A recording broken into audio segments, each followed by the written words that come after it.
Radhe Radhe guys, एक बार फिर से स्वागत है आपका हमारे यूट्यूब चैनल पर। निर्जला एकादशी की आप सभी को बहुत बहुत बधाइयाँ और शुभकामनाएं। तो आज हम आप इस वीडियो में एक निर्जला एकादशी की व्रत कथा का श्रवण करेंगे।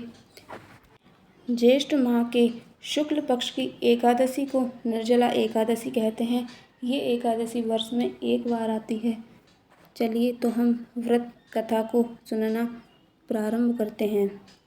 यह कथा महाभारत काल की है।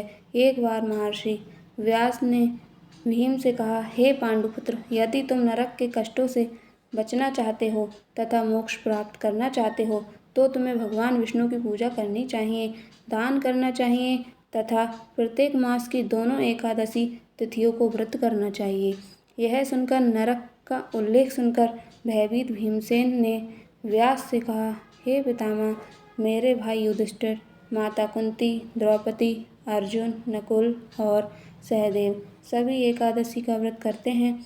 मैं भी पूजा कर सकता हूँ और दान भी कर सकता हूँ, लेकिन समस्या यह है कि मैं लंबे समय तक भोजन के बिना नहीं रह सकता, क्योंकि मेरे पेट में वृक्क अग्नि है, जिससे एक बार भोजन करना भी कठिन है। अतः हे पितामह, यदि कोई ऐसा व्रत हो जो वर्ष में केवल एक बार ही करना पड़े तथा उससे स्वर्ग की प्राप्ति का पुण्य प्राप्त हो, तो मैं ऐसा व्रत करने का प्रयत्न करूँगा। यह सब सुनकर व्यास जी बोले, हे भीम, वृष और मिथुन राशि के मध्य ज्येष्ठ मास के शुक्ल पक्ष की जो एकादशी आती है उसे निर्जला एकादशी कहते हैं। यह एकादशी वर्ष में केवल एक बार आती है, इसलिए आपको इस व्रत को अवश्य करना चाहिए। इस व्रत के दौरान स्नान और आचमन के अलावा पानी का उपयोग करना वर्जित है। आचमन के दौरान भी सुनिश्चित करें कि पानी 6 बूंदे से अधिक ना हो, अन्यथा यह शराब पीने के बराबर माना जाता है। इस व्रत में भोजन और पानी से पूरी तरह परहेज करना पड़ता है।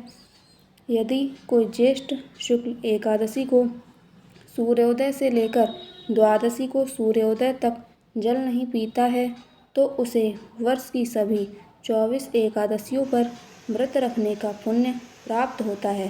द्वादशी तिथि को ब्रह्म मुहूर्त में उठकर स्नान करना चाहिए और ब्राह्मणों को दान देना चाहिए।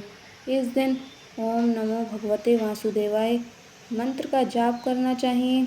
इसके बाद स्वयं भोजन करने से पहले ब्राह्मणों तथा किसी भूखे व्यक्ति को भोजन कराना चाहिए।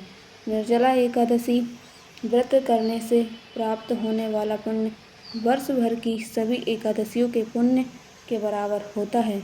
व्यास जी ने कहा, हे पुत्र, इस एकादशी का माहात्म्य मुझे स्वयं भगवान विष्णु ने बताया है। इस दिन भगवान विष्णु की सच्ची भक्ति से प्राप्त होने वाला पुण्य सभी तीर्थों और दानों से बढ़कर होता है। जो व्यक्ति एक दिन बिना पानी के रहता है वह जन्मों के पापों से मुक्त हो जाता है। जो लोग निर्जला एकादशी का व्रत करते हैं उन्हें मृत्यु के समय यम के दूतों की यातना नहीं सहनी पड़ती है, बल्कि भगवान के दूत उन्हें दिव्य वाहन में बिठाकर स्वर्ग ले जाते हैं। व्यास के निर्देशों का पालन करते हुए भीम ने निर्जला एकादशी व्रत रखा, इसलिए इस एकादशी को भीमसेनी एकादशी या पांडव एकादशी नाम से भी जाना जाता है।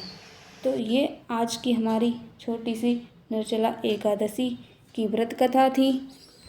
अगर आपको अच्छी लगी हो तो वीडियो को लाइक करें, कमेंट करें, शेयर करें, चैनल को सब्सक्राइब करें। मिलते हैं अगले वीडियो में, जब तक के लिए राधे राधे।